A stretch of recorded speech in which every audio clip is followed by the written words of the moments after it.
네, 반갑습니다. 네, 바른교회 장승재 목사입니다. 오늘 하나님의 말씀의 제목은 말씀대로 됩니다 라는 제목으로 하나님의 말씀 나누도록 하겠습니다. 네, 오늘부로 열왕기상은 끝나고요. 이제 열왕기 하로 넘어갑니다.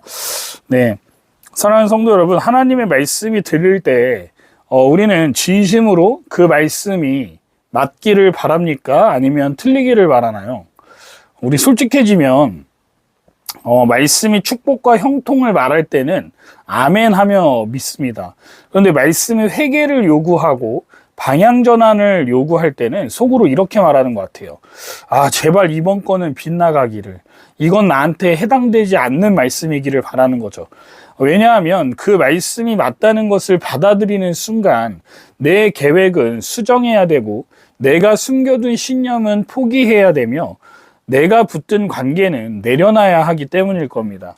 그래서 사람들은 말씀을 듣지 않는 것이 아니라 말씀의 실현을 원하지 않는 쪽을 선택하는 것 같아요.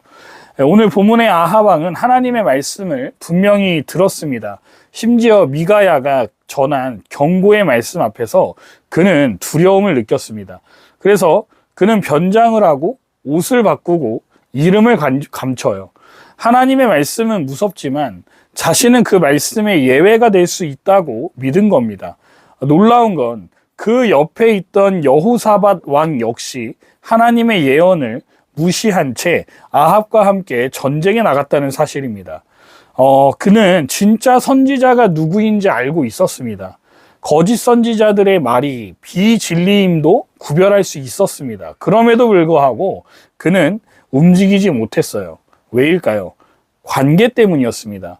정치적 연합, 혼인 동맹, 감정적 책임이 이 모든 것이 하나님의 말씀보다 더 무거웠던 것이죠. 그래서 여호사밧은 마음으로는 하나님을 따르고 싶었지만 발걸음은 아합을 따랐습니다. 그 결과는 어떻게 되었을까요? 아합은 말씀이 무섭다고 도망쳤지만 말씀대로 죽었고, 여호사밧은 그 곁에 서 있었지만 하나님의 은혜로 간신히 살아남았습니다. 이 장면은 우리에게 질문을 던져요. 당신은 하나님의 말씀을 진심으로 이루어지기를 원하냐라고 말입니다. 아니면 이번만큼은 말씀이 틀리기를 바라는가? 오늘 우리가 살펴볼 본문은 사람이 말씀을 대적해도 그 말씀은 반드시 이루어진다는 하나님의 거룩한 선언입니다. 지금부터 우리는 두 사람을 통해서 말씀을 피해보려 했던 사람과 말씀 앞에서 타협했던 사람을 통해 하나님의 말씀은 결국 어떻게 역사하는지를 함께 살펴보게 될 겁니다. 그리고 이 이야기를 통해서 우리도 물어야 합니다. 나는 지금 말씀 앞에서 도망치고 있는가? 아니면 서 있는가 말이죠.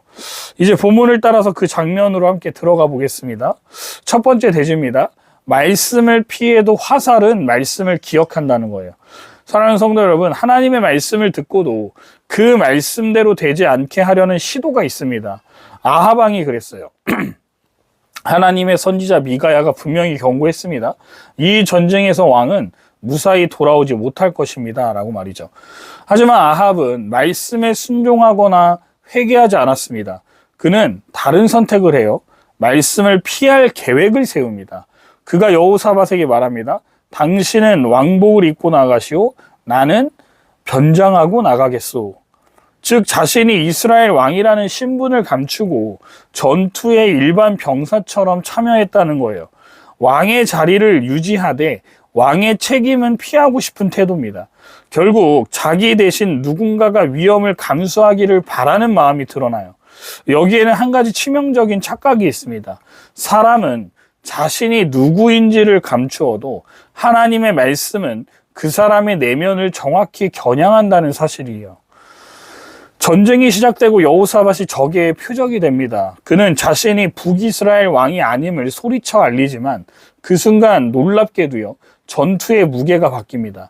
한 병사가 아무 의도 없이 본문 표현대로 보면 무심코 쏜 화살이 갑옷 틈을 뚫고 아합 왕의 몸을 꿰뚫었다라고 나와요.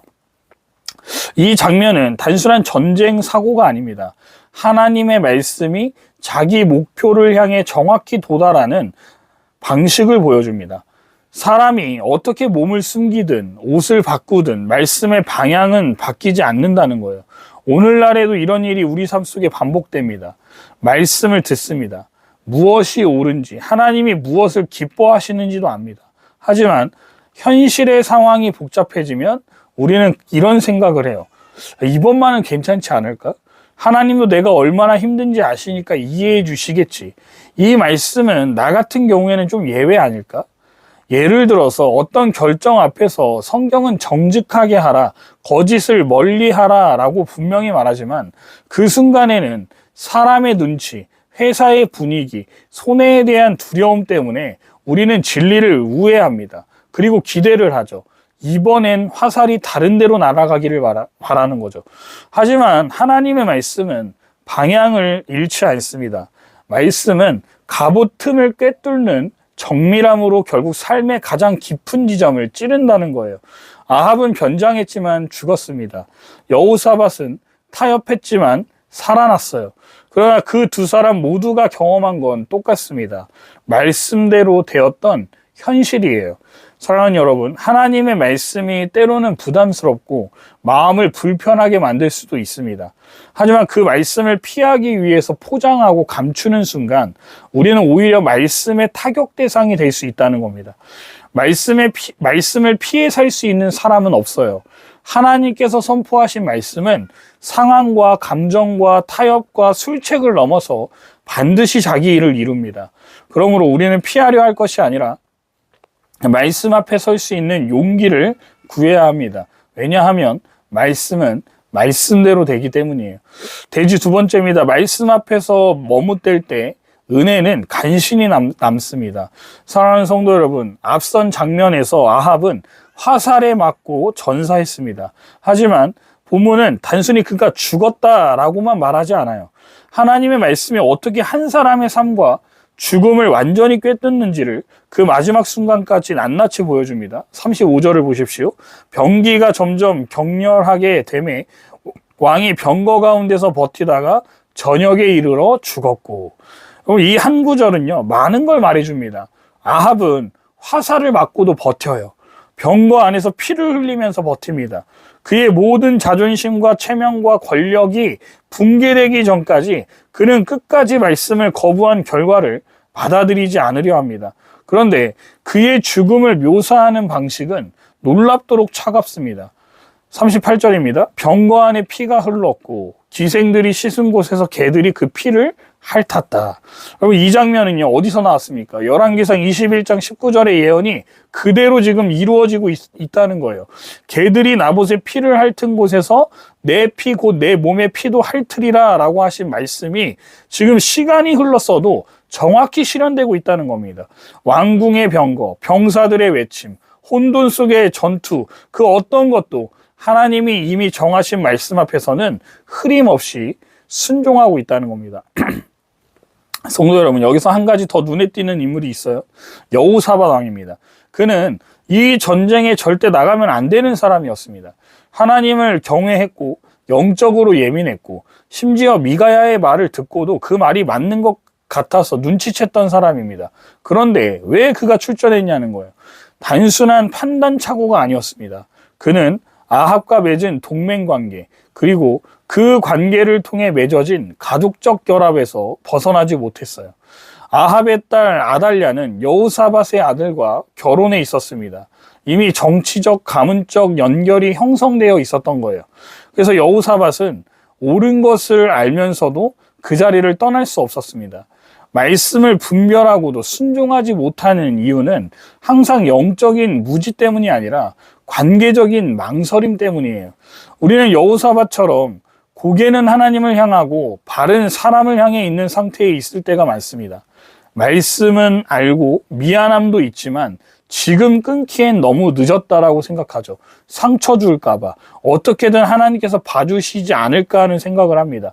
여호사밧은 그날 살아 돌아왔어요. 그러나 그는 하나님의 은혜로 겨우 구해진 사람이었습니다. 하나님은 그를 죽게 하지 않으셨지만 그의 침묵과 타협은 남유다의 큰 상처를 남기게 돼요. 그가 맺은 혼인동맹은 결국 남유다 왕가의 아달랴라는 약한 여인을 끌어들이고 그로 인해 다윗 왕조는 거의 끊어질 위기를 맞습니다. 말씀을 무시하면 당장 죽을 수도 있지만 말씀을 주저하면 나중에 공동체 전체가 흔들릴 수도 있습니다. 말씀을 향한 타협은 언제나 개인적인 유보로 끝나지 않고 공동체적 재앙으로 이어집니다. 사랑하는 성도 여러분, 오늘 우리는 두 사람을 봅니다. 하나는 말씀을 거부하고 끝까지 자기를 지키려다가 죽음을 맞이한 사람. 다른 하나는 말씀을 알고도 결단하지 못해서 간신히 살아난 사람. 아합은 말씀을 피해보려 했지만 실패했고요. 여호사밧은 말씀을 따르지 못했지만 은혜로 건짐을 받았습니다. 이 둘 사이에는 한 가지 공통점이 있어요. 하나님의 말씀이 그대로 성취되었다는 사실입니다. 말씀은 누가 수용했는지와 상관없이 하나님의 계획대로 이루어졌습니다. 그러므로 우리에게 필요한 것은 말씀이 성취되었느냐 안 되었느냐를 따지는 것이 아니라 그 말씀이 성취될 때 나는 어느 자리에 설 것인가를 분별하는 것입니다. 지금 나의 순종은 말씀을 따라가고 있습니까? 아니면 말씀을 알면서도 여전히 나중을 말하며 타협 중입니까? 말씀은 유예할 수 없습니다. 말씀은 반드시 그때가 되면 터지고 뚫고 관통합니다. 말씀 앞에서 머뭇거리는 자는 은혜를 구해야 하고 말씀을 대적하는 자는 심판을 두려워해야 합니다. 말씀은 말씀대로 됩니다.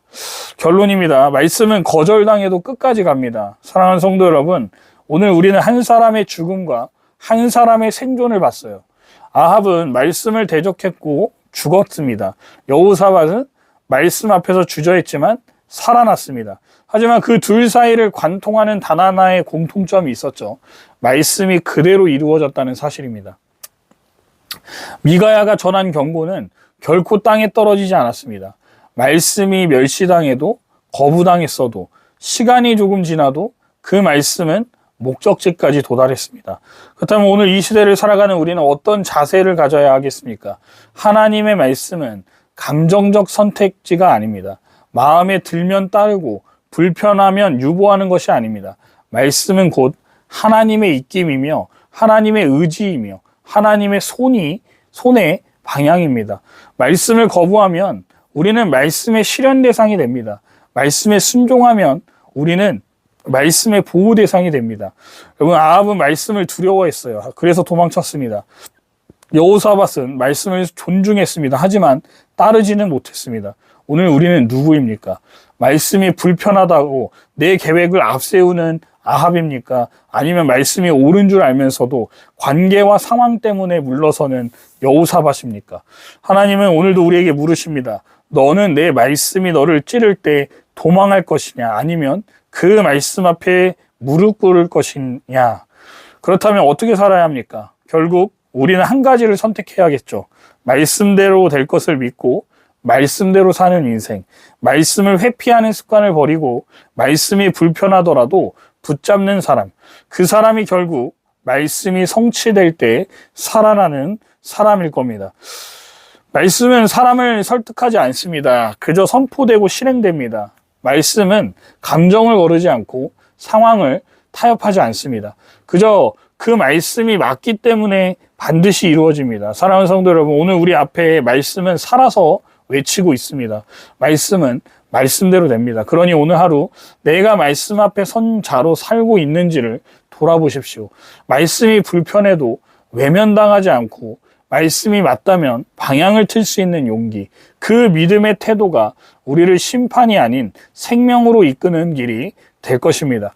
아니, 말씀이 무시당해도 무너지지 않고 말씀이 거절당해도 반드시 성취되는 이 시대에 말씀을 듣고 믿고 순종하는 사람으로 살아가면 좋겠어요. 말씀대로 되는 그날에 우리는 그 말씀 안에서 살아있는 자로 서게 될 것이라고 저는 확신합니다.